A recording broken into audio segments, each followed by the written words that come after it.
Good morning, ladies and gentlemen. It's December 3rd,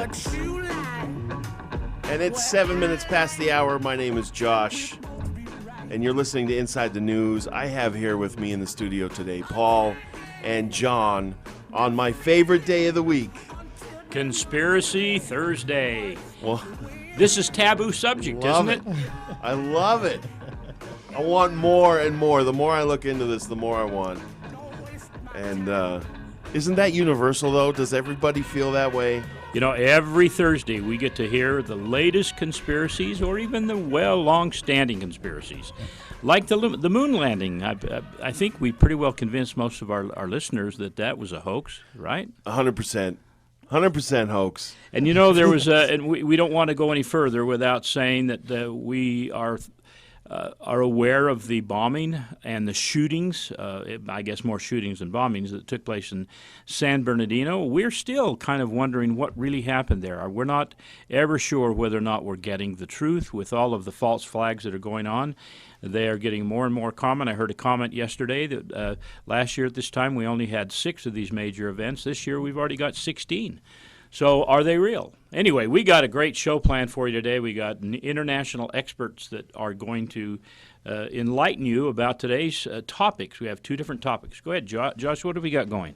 Well, today we have 2 different guests. The first hour we have with us Mark Knight, who is known on his YouTube channel as WaykiWayki, so we're going to refer to him as Mark from WaykiWayki. And he has a long-running blog site about different truths, freedom, symbolism, and authenticity. His new YouTube channel has raced to over 500,000 views in just a few months since his Flat Earth videos appeared. We talked about Flat Earth a couple weeks ago. Hopefully we can touch on that a little bit today. But WaykiWayki is a very entertaining Flat Earther, but also talks about all other different conspiracies. He is very big on YouTube, and I think we should allow him to address his Flat Earth point of view for maybe half the show. We'll see how that works out. But thank you so much for being with us today, Mark. Oh, Mark, are you there?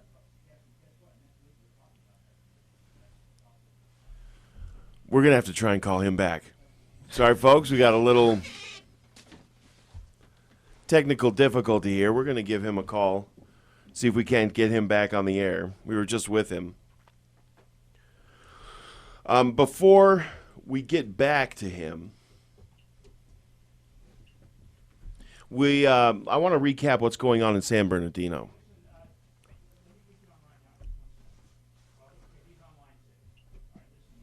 This call is being routed by Google. Oh, here he is. This call is 3 cents per minute. Ladies and gentlemen, this is costing us 3 cents a minute.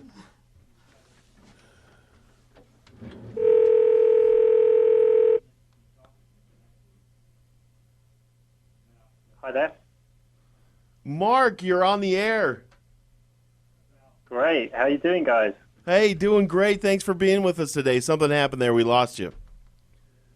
Yeah, there's a certain thing when I'm doing stuff public, it seems that I get cut off sometimes, so I apologize for that. Some strange technical glitches seem to occur whenever I do an interview or something, so be warned. So what's it like having more than 500,000 views on your YouTube channel? Well, it's a bit of a pain, really, because I was actually looking to sort of slow down doing my blog and website, and I was looking to sort of grow some food and get back to nature. Got a nice bit of land up the mountains. And then everything went a bit crazy online. So I sort of ended up doing more work and responding to people and sort of getting back into things. But yeah, it's been quite a journey for sure. Well, you know, when I was first introduced to the flat Earth theory, I laughed. I laughed Yeah, because of how absurd and ridiculous it sounded. But the more I look into it, the more solid the proof becomes. And it still leaves me in a tizzy as I start, entertaining the idea that we are not on a sphere. And how did you get into it? Well, like yourself, I thought it was complete nonsense, crazy. Eric DeBay, someone I've sort of known a little bit for a few years, he sent me a book he was working on about a year and a half ago now. And I thought, he's gone crazy or he'd been got to.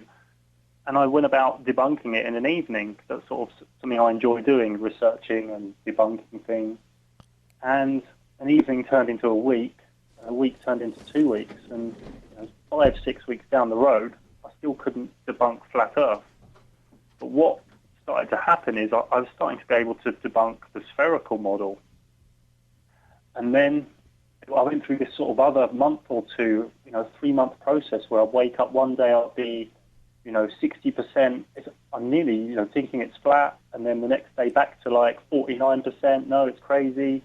And then I'd research something like the stars or the moon or another part of the jigsaw, and then back up to 80%. And after 3 months, I sort of, it clicked, and I was like, oh my God, the Earth's flat. And then the Bull model started to seem more and more ludicrous, like a train wreck, really, riddled with errors. The one thing that still evades me when I look at this, because I understand the Suez Canal in the fact that it's 100 miles long, and the beginning and the end are at the same level. I mean, they're parallel with each other. It doesn't curve. And at 100 miles, if you do the math, it should have quite a curve to it. And I understand that aspect. I understand the aspect of flight and how it's achieved, and how if you're going a certain speed, you're going to have to continually go down to follow the curve. But that's not what pilots do. There's a lot of this stuff that I really get. Yeah.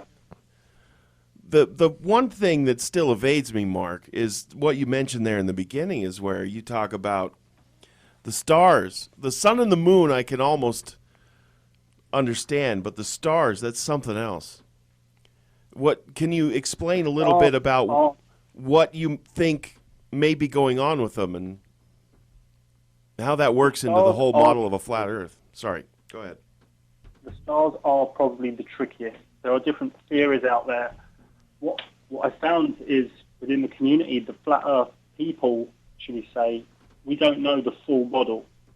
A lot of us who've been looking at it deeply, we think the map isn't right yet. This isn't to say it's not flat.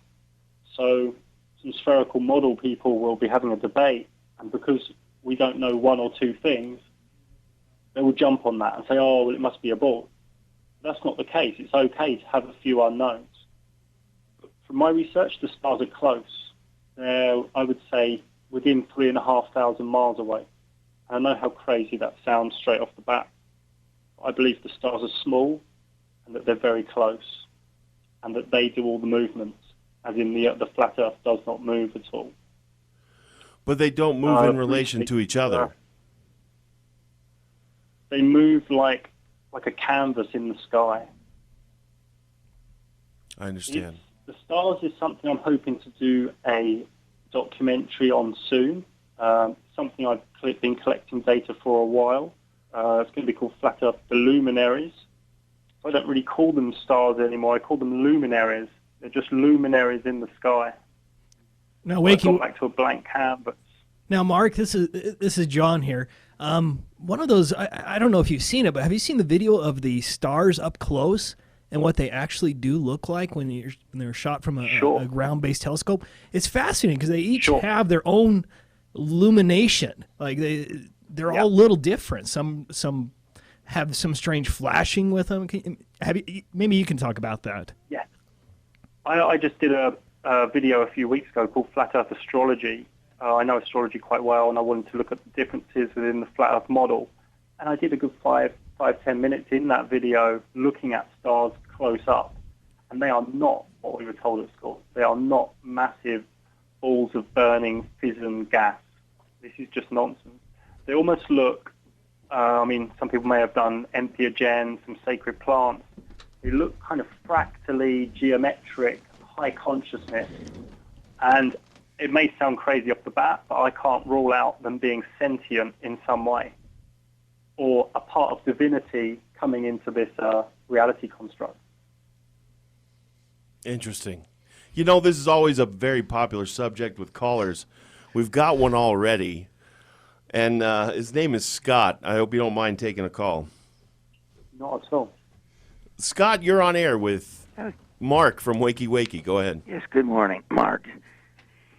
Yeah, sorry, I've had a hard time hearing you because you're very faint on the telephone. Oh. And my question is, why does it get dark at night? I kind of gather that the flat Earth view holds that the Earth is more or less flat, and a few mountains, hills, whatever, and that at the summer solstice, the sun circles around above the Tropic of Cancer.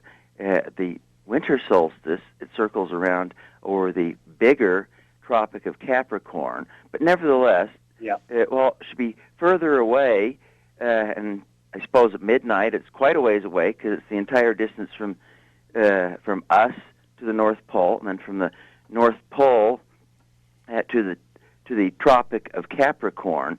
But it's still flat. So why does it get dark at night? The sun's still up there. Why is it dark?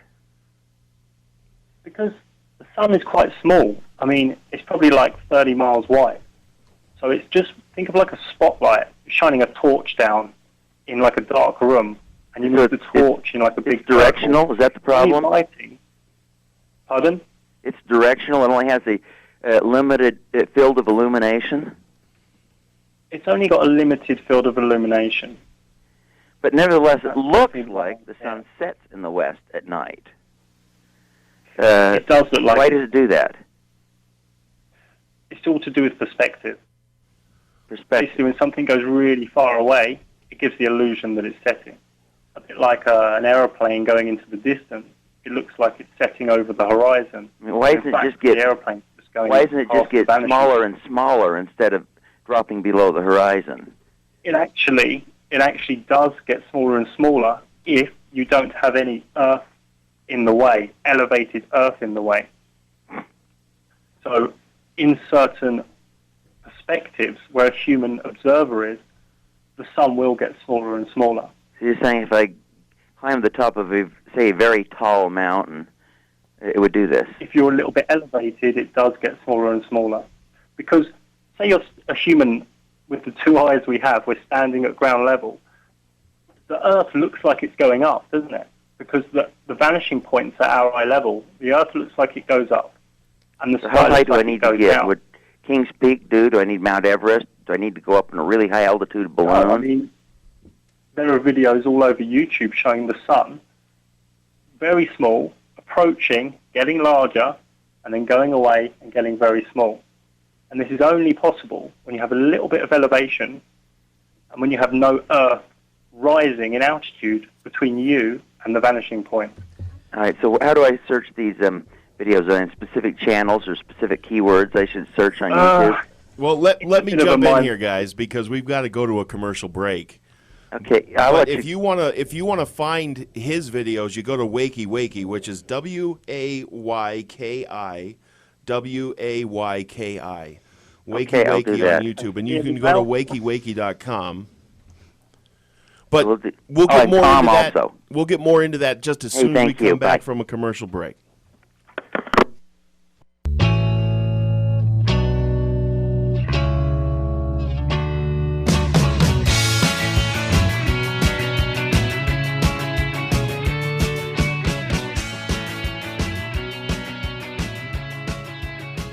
Welcome back to Conspiracy Thursday on Inside the News here on K-Talk.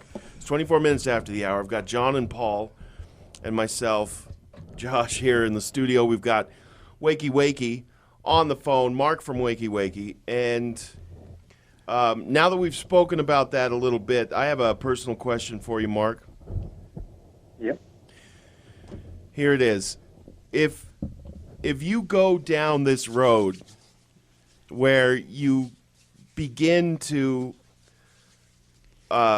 prove certain things about the earth that are completely different to what you've been taught, and you start to understand that it's a different place, maybe even that it is flat and contained, well, that means that somebody had to have made it, right? Yeah, for sure. I mean, I did a documentary called Flat Earth, The Edge of Awakening, and it's very much about the personal, instead of looking at all the numbers and the facts which is needed. This documentary looks at the personal changes within and what this means to one's perspective on reality. And it does bring in a creator. That is exactly my question, is how has this changed your psychology and your view on life in general, and how you view other people and the purpose of you being here? Well, for me, the flat Earth model, stroke reality, does rule out atheism, because without the gravity, relativity nonsense, it just brings in intelligent design, whether that's a creator, a group of creator beings, entities, or something else beyond our comprehension. Ancient For me, I aliens. was already into meditation, and I was already a believer in a creator, in divinity anyway. But what Flat Earth has done, it's sort of amplified my thoughts and actions and how I treat people just a little bit more, and given me a new reverence for nature. Absolutely. And I've felt the same things the more I look at it. This changes the whole way I view other human beings and the earth in general. And that, I think, is very important, especially in times like today, where we are being lambasted over and over again in the media, trying to change our viewpoint of the world by using mega violence. Yeah, I mean, this is the whole lie. They're taking away divinity. Children in schools are getting hammered with Darwinism, gravity, relativity. We're a random, chaotic sort of mishap, a mistake. You know, your consciousness came from sea bacteria. Anything could happen at any time. The Earth could hit something. We're flying really fast. And deep in the subconscious, this creates trauma. And this is quite a dark, sort of evil lie that they're implementing and that they're pushing via their Masonic agencies like NASA. Let's get into that a little bit now. If you believe in Santa Claus when you're a little kid, the lie was told to you several times, then you finally wake up. Then other lies are introduced to you that are told to you over and over. And if you believe these lies and you start to swallow them wholeheartedly, then as the news comes on and presents a story to you, aren't you more prone to take it as truth right away? Aren't you less prone to question? You've hit the nail on the head. I mean, the problem in today's world isn't really the banks or the media or the government. The problem in today's world is conditioning and mind control. And this is what humans as children are very malleable people. You can create, I mean, there are stories of children that grew up with dogs, and at the age of teenagers, they're walking around on all fours. Right. Human beings are very conditioned, malleable beings when they're young. And this is what's happening. People are getting mind controlled into this very thin reality tunnel when there's so much more. Even in scriptural text, you go to Proverbs, it talks about it in there. It says you raise up a child in the way you want it to go, and it's not going to part from it. Sure. They say all of the humans' attitudes and feelings towards relationships are formed before the age of 6. You know, this is an interesting topic. So who do you think, or what do you think the intelligent design is behind it? I had a caller during the week point out that in Isaiah, which is a book in the Old Testament of the Bible, it has a scripture in Isaiah 40:21 and 22 that talks about the earth being a circle, and that God created the foundations of the earth from the beginning, and then He sits, and judges the people on the circle of the earth. And the word "circle" is a Hebrew word, and I've studied some Hebrew. It's chug, and the chug means circle or ball or circuit or compass. And so a lot of people point out, and there's several, and we're here in Utah in the United States. We've got a large population of LDS, and there are scriptures in Mormon scripture, like in the Book of Mormon, in the Doctrine and Covenants, and the Pearl of Great Price, that talk about, circling the earth and so forth. So what is your idea of the intelligent idea behind the flat Earth concept? And then one other question I'll have after that. Well, I've spent some time in the past with working with some shaman, and also with some mystics in like a 1.5-year mystery school process, which wasn't sort of dark and scary like a lot of truth people want to think. It was a very beautiful experience I had. I do believe in other entities, other frequency intelligence that we can't see in the physical. I suppose you could sort of call it angelic. But the word angel was really Hebrew. That just means astral messenger. So I believe there's other life/sentient forces in higher frequencies, also in more denser frequencies, which you could sort of say is underworld. So there is, I suppose you could talk biblical/Kabbalistic about angels, hosts of angels, higher frequencies going up. A bit like a pyramid, you could sort of look at it like that. So I do believe in other entities, other beings that can't actually change much here physically. That's a part of the rules here. They can't help. They can aid, but they can't actually help. It's a free will construct. But yeah, I believe this is a designed reality by higher life forms. Okay. Or probably for like a karmic school of sorts, where we're here to learn. A couple of other things that I would like to ask you. First of all, I lived for 2.5 years up at the Arctic Circle, in a little for several months, for almost an entire winter, in a place called Mo i Rana in Norway. And while I was there, I observed the fact that it's interesting to watch the stars that are so clear, and you see the North Star, and everything kind of circles around that North Star. But the thing that does happen is that in the wintertime, you never see the sun at all. I mean, you can't even get up at noon without having your car headlights on to see. As you know, it's just the way it is. And then long about March, April, you start seeing more and more of the sun. I went 5 months without ever seeing the sun. It was so depressing.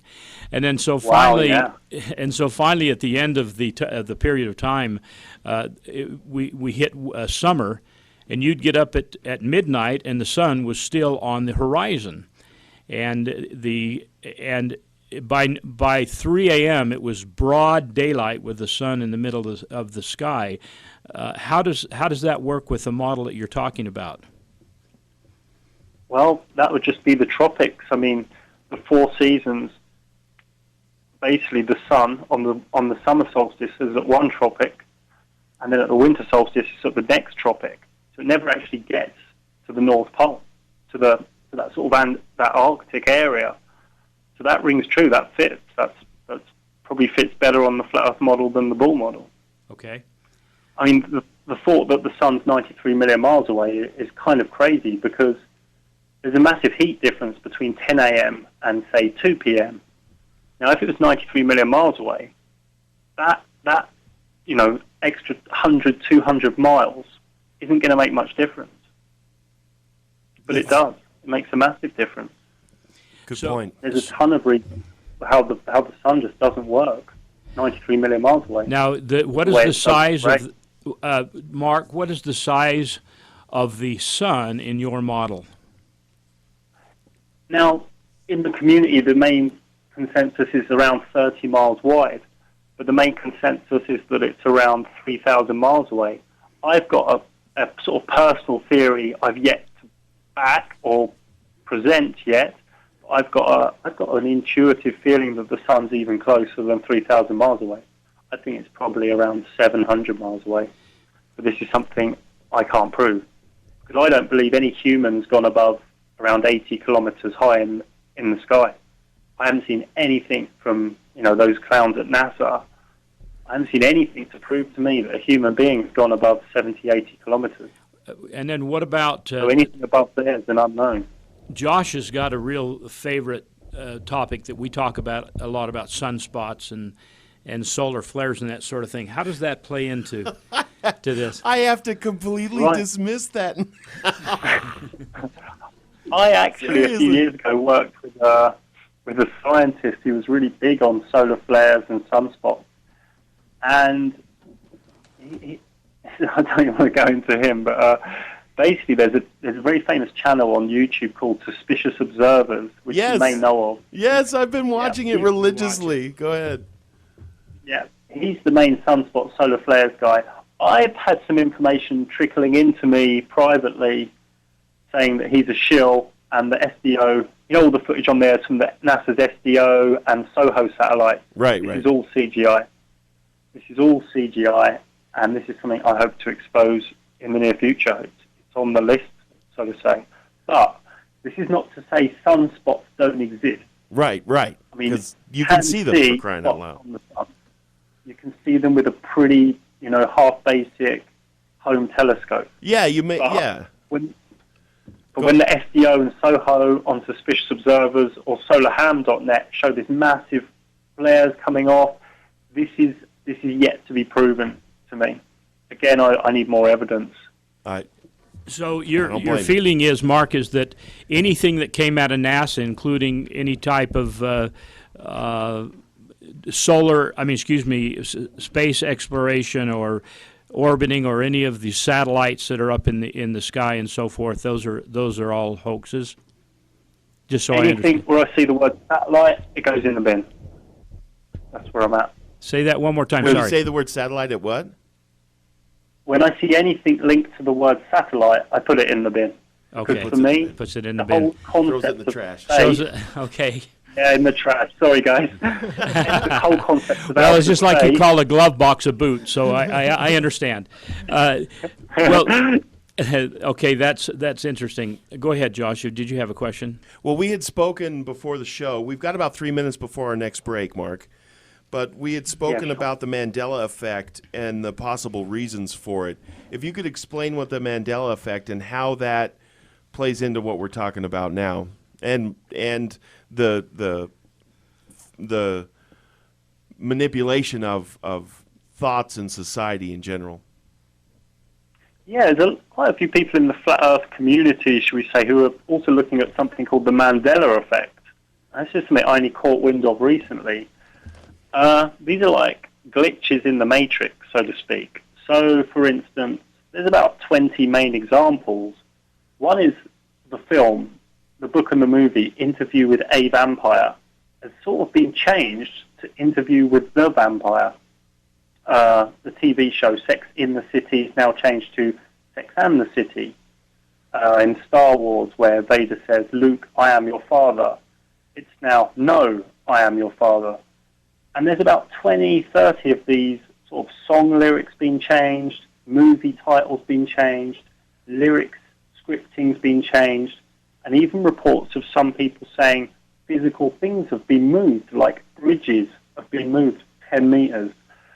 The theories are that this is the elite mucking things around to destabilize us subconsciously, or the dimension we live in, the reality construct we live in, is sort of wobbling. And the other main theory is that CERN are playing around. The big experiment in Geneva, in Switzerland. But this is a very strange one, this Mandela effect, and I implore anyone listening to just check this out. There's thousands of videos on YouTube about this. It's a very, very strange one, and it could be related to a lot of the the ramp up in agenda we're seeing with the hoaxes and with all these other sort of lies really coming to the fore. Well, when we come back from break here, I'd love to see. I'd love to hear how you see the big picture.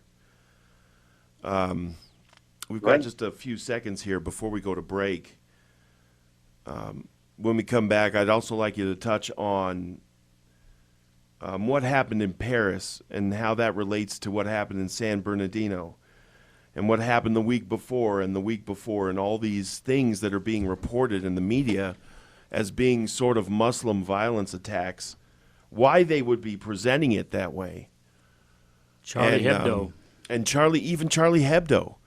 I mean, all of these big hits that are made to look like, Muslim terror hits when Boston bombing. If I look at it from my heart and my mind, it's completely contrived. So we're going to break now, folks. We have Mark from WaykiWayki. His website is WaykiWayki, and then repeat that, WaykiWayki.com. He also has a YouTube channel. Some really interesting things to help you open your mind and free yourself. And WaykiWayki. Free your mind from all the constructs that are being thrown at you to make you hate another human being. We'll be right back, folks. Stick with us.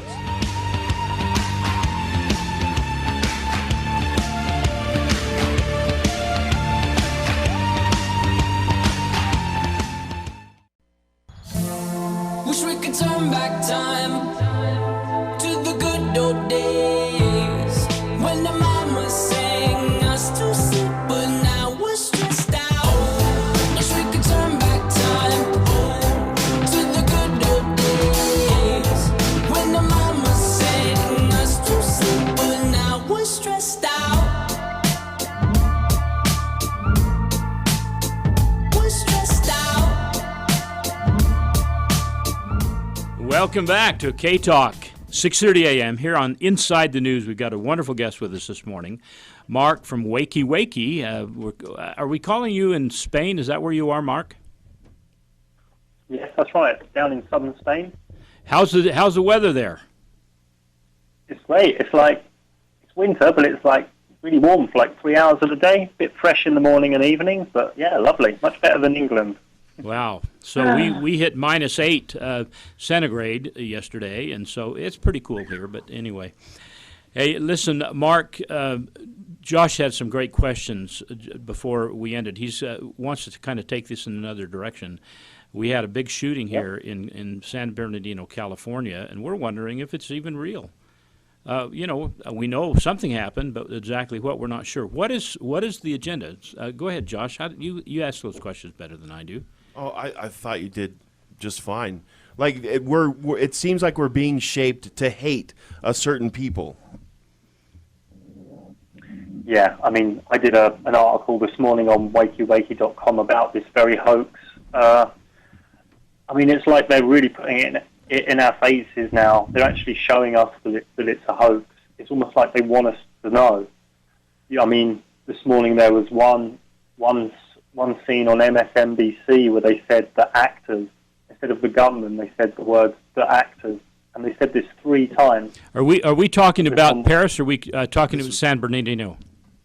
I was talking about the San Bernardino. Okay, so on the television where you are, they're calling the people involved as actors. Yes, this was an American channel on MSNBC. And also the gunmen as well as the victims? It was the gunmen they referred to as actors.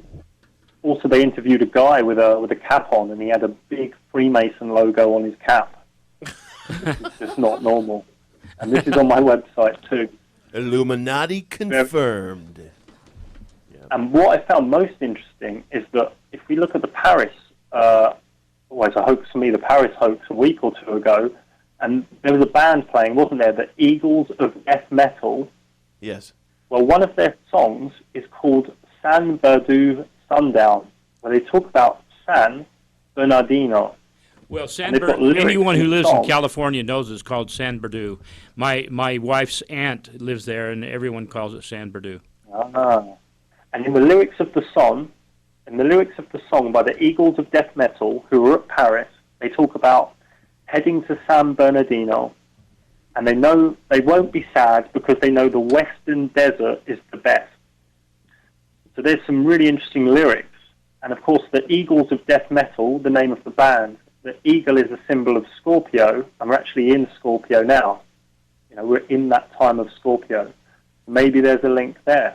The Scorpio of Death Metal. You know, it's all... So somehow they're linking up the Paris hoax with yesterday's hoax. This is sort of in a way that the masses aren't going to see. But they put it there in plain sight. What would the purpose of that be? Like, does that help their conscience if they show us in Yes. a subtle way? I wrote about this in the article this morning on my website. They don't want to bend free will.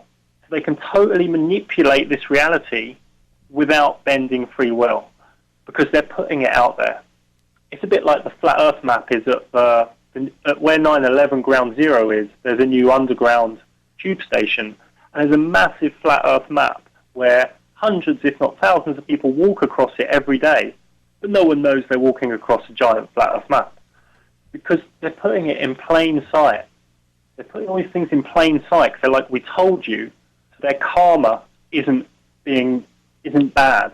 So these people are kind of evil, but they're not evil in the spiritual law because they're not bending people's free will. So it's like anyone can sell what they want, but people are buying into it on their own intention. So then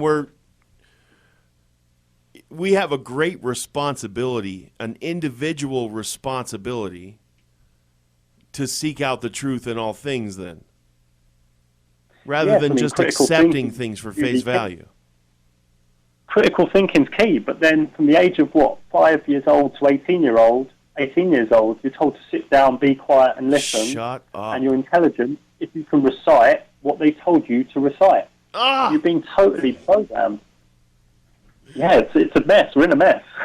Well, okay, so this comes around to the big picture then. How do you see then the big picture? Because mine is changing rapidly day to day. Anyway. It's like if nothing changes and things carry on as they are, we're going to end up in like a transhumanized dystopia where we're all sort of controlled on a DNA type network. You can't really move around. Sort of futuristic transhuman dystopia. We're not far away from it now. I mean, everyone's plugged into the smartphones. Everything everyone does online is recorded and stored. But this will just ramp up. So the soul's going to get pushed to sleep. Total atheistic, science is God, transhumanized dystopia, where this elite sort of have this fake omnipresence where they can see everything that's going on and manipulate everything. In this transhumanized dystopia, there, in my view, would be like spiritual parasites feeding on these dormant souls. But this is only one possible out. The big picture is sort of heading towards this. But if people wake up en masse, things can change. I mean, we don't know how many we need. I mean, there are millions of people very awake and researching and spreading awareness. How many people do we need? 100 million, 300 million, 1 billion? No one knows what the critical mass tipping point is. But if half the population on Earth are in one type of consciousness and half the population on Earth are in another type of consciousness, something's going to happen in the physical, like an event, like a nature event, to tip the balance, Right. So the big picture is like this elite are going to keep on with this agenda, these lies via the CIA, NSA, NASA. They just seem to keep ramping up these lies. Oh, we're going to Mars. Oh, there's another hoax. This whole IS, ISIS, ISIL, big bunch of lies. And the more people fall for it, the more we're going to head towards this sort of dark, transhumanized dystopia, where people's sort of spiritual energy is just going to get eaten. This has been going on for thousands of years. It's not like it's a new idea to sway the human mind in this manner. This has been going on for a long time. I mean, people have been whipped up into furies against other human beings into slaughter. For sure. Plenty of times in the past.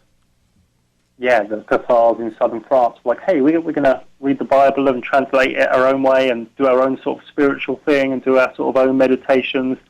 And the Vatican went into the Cathars' towns and just wiped them all out. This is hundreds and hundreds of years ago. All right, Mark, I've got a caller here on the line that has a question that it seems that anybody who first hears about the flat Earth theory, the one of the first questions that comes up is, well, what's holding all the water in, and am I just going to sail off the edge if I go too far? Is pretty much, I think, somewhere that anybody's going to go when they're first introduced. But I've got Tony here on the line, and Tony, why don't you shape that question yourself? Hey, Mark. So this is all very interesting and novel to me. I think I'm pretty well read. So I have, if you have described it on the air before, I didn't hear it, but could you give me a description of what the flat Earth looks like? Is it a plate that's round or a plate that's square or a box, or can you sail off the edge? How does, And what's above and beneath it? Let's try that, too. Yeah. No one knows what's below it because humans have only ever dug 7 miles down. That's the technology we have. We've only ever gone 7 miles down.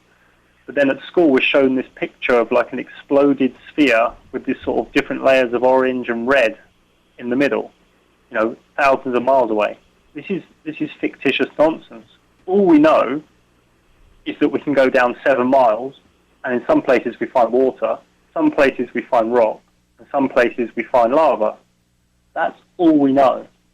Of course, there's the biblical talk of there being water below, and there's that video and death of that guy as an explorer, documentary maker. He was in a small submarine deep, deep undersea, and he found another lake. And he was like, well, I'm already underwater. And he went to go down this lake, and he bounced off it. And he spoke about it, and then the guy died.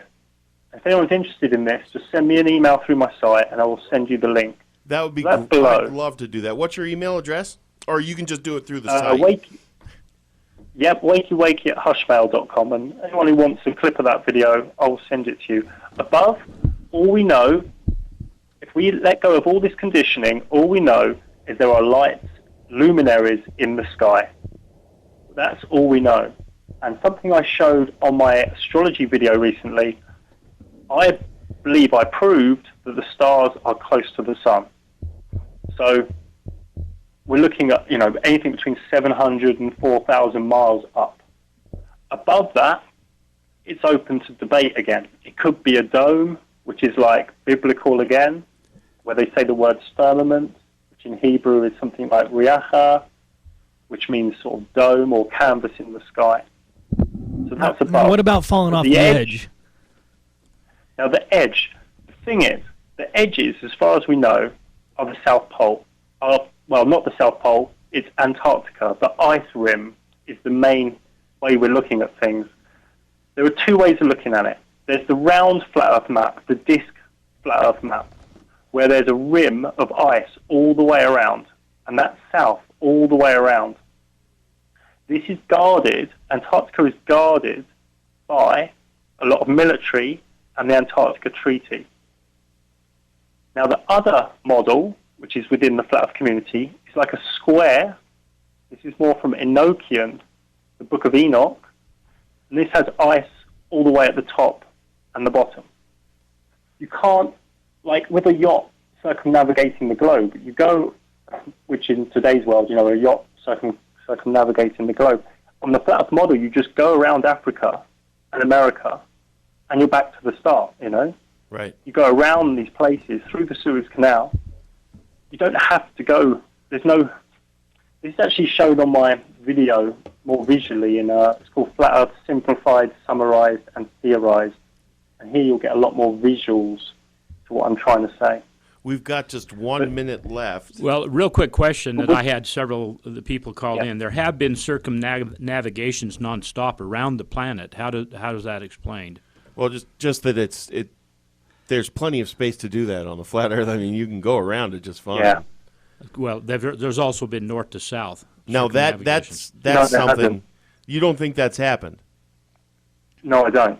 Okay. I mean, I work on another YouTube channel called Flat Earth Rebel Outpost, and episode 4 comes out next week. And I actually phone up Antarctica, people in Antarctica, and make some phone calls. So I'll tune into that next week. Last week I did some phone calls to some satellite companies. So if you're interested in that, that's a web channel called Flat Earth Rebel Outpost. Mark, thank you so much for being with us, sir. No problem. This has been a great mind-opening show. I hope we can do this again sometime in the future.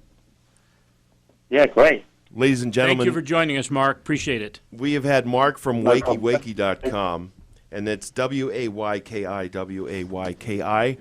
He also has a YouTube channel. Absolutely fascinating. Thanks, folks, for listening this morning, and we're going to go to break here. We're going to be right back with more Conspiracy Thursday. Stick with us, folks.